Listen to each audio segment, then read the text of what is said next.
Hello tout le monde, on se retrouve aujourd'hui avec une voix un peu enrouée car je suis en train de tomber malade, on sent que l'hiver arrive. Et aujourd'hui, je voulais vous parler d'une série. Alors c'est pas dans mes habitudes de vous faire des retours sur des séries que je regarde, mais pour celle-là je vais faire une exception. C'est vrai que je regarde assez peu de séries, car généralement je tombe vraiment dedans et je passe mon temps à binge-watch mes séries, quitte à arrêter toutes mes activités annexes. Et je l'ai beaucoup fait pendant mon adolescence et mon début de... Ça a longtemps été un échappatoire pour moi, donc notamment pendant ma jeunesse. Puis je suis passée au livre petit à petit pour des raisons de temps d'écran que je souhaite limiter. Et aussi parce que je trouve que les livres apportent autre chose qui nous permet de s'évader encore plus. Bref, aujourd'hui on va parler de la dernière série que j'ai regardée, qui est une série coréenne qui s'appelle Hometown Cha-Cha-Cha.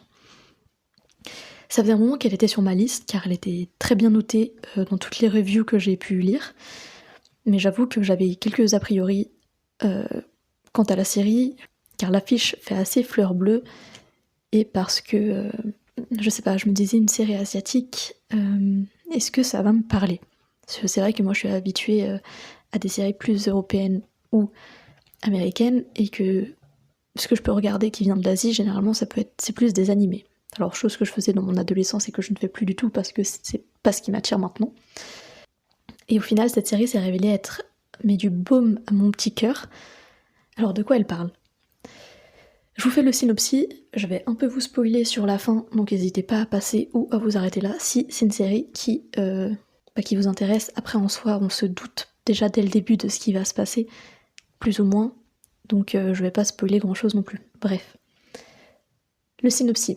Une femme qui semble venir d'un milieu assez riche, assez aisé, qui est dentiste de profession, se retrouve de manière totalement inopinée, imprévue, à emménager dans une ville balnéaire, de Corée du Sud donc. Donc c'est le scénario classique de la belle femme qui quitte la capitale, Séoul, et découvre une vie communautaire plus simple et moins raffinée dans son petit village balnéaire. Donc elle a du mal à s'y faire et elle s'y intègre pas bien. Elle est assez détestable dans les débuts. Et bien sûr, il y a une histoire d'amour, du type « je t'aime, je te hais », qui se développe entre elle et un des mecs du village. Donc voilà pour le synopsis. Maintenant, pourquoi j'ai aimé cette série ? Alors tout d'abord, il faut dire que les personnages ils sont assez complexes et remplis d'émotions qui sont complexes. Les caractères ils sont vraiment bien détaillés et évolutifs tout au long de la série, ce qui est quelque chose qu'on apprécie forcément. Et il y a aussi des riches histoires secondaires, donc les personnages secondaires qui sont les villageois, bon je les appelle les villageois mais c'est pas, des habitants quoi de la ville, où en fait ils ont chacun leur histoire qui est plus ou moins développée et ça donne aussi du vivant à la série et on s'y accroche encore plus pour ça. C'est qu'on ressent vraiment cet aspect communautaire et un peu cyclique, quoi, que c'est un peu tout se sait et tout est en lien. Il y a des personnes âgées également dans cette série, et ça fait du bien aussi de voir d'autres âges qui sont représentés et qui sont pas seulement juste là pour la représentation. Il y a quand même des histoires autour de ces personnes aussi un petit peu. Et ce qui m'a passionnée en soi, c'est l'histoire d'amour principale, forcément. En fait, on vit vraiment un slow burn, très romancé et idéalisé, mais aussi assez lambda dans les faits. Donc les deux personnes apprennent à se connaître, sans aucun but amoureux, et qui peu à peu, malgré leurs différences, se voient obligés de s'avouer leur amour, parce qu'effectivement, en fait, ils sont tombés amoureux. Et cette partie de slow burn, donc où ils prennent le temps de se découvrir et de se côtoyer sans romance, ça fait à peu près les 2/3 de la série. Ce qui est quand même énorme, hein. Généralement,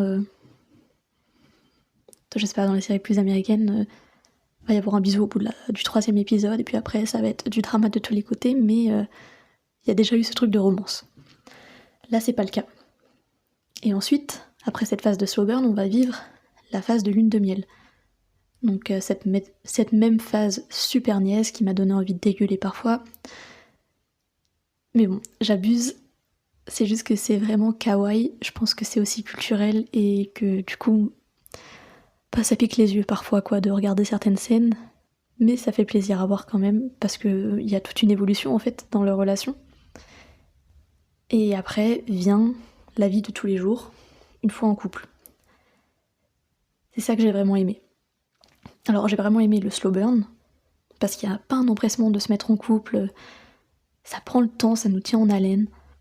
Puis la série ne s'arrête pas une fois qu'il y a eu un baiser.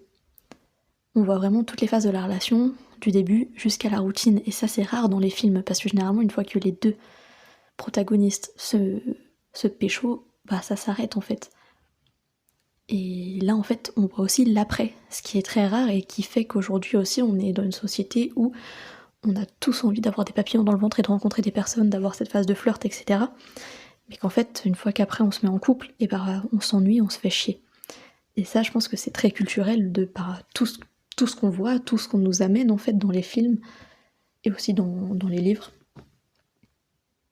Et du coup là, il n'y a pas ça. Il n'y a pas de drama de tous les côtés, alors il y en a, mais pas de drama toxique. Il y a juste en fait plein d'histoires, des histoires humaines. Et c'est une fiction que je trouve assez réelle, même si elle est très romancée. Je veux dire, c'est des choses qui pourraient se passer dans la vraie vie. Et je sais pas, c'est une série qui m'a parlé. C'est une série qui fait du bien. Elle est attachante et elle permet de sortir des schémas de toxicité, comme je disais, du coup, qu'on retrouve dans de nombreuses romances américaines. Donc bref, si vous êtes en quête d'une série good vibes pour passer l'hiver, je ne peux que vous la recommander. C'était un nouvel épisode de Pas après pas sur Hometown Cha-Cha-Cha. J'espère que vous l'avez apprécié. Moi, je vais me reposer parce que ma voix n'en peut plus. Vous venez d'écouter un nouvel épisode de Pas après pas. Si cet épisode vous a plu, n'hésitez pas à le liker, commenter et à le partager autour de vous. Ça me ferait vraiment plaisir. D'ici le prochain épisode, vous pouvez me retrouver sur mon compte Instagram sous le nom JessDNF, tout attaché en minuscules. Je vous fais de gros bisous et je vous dis à la prochaine. Salut!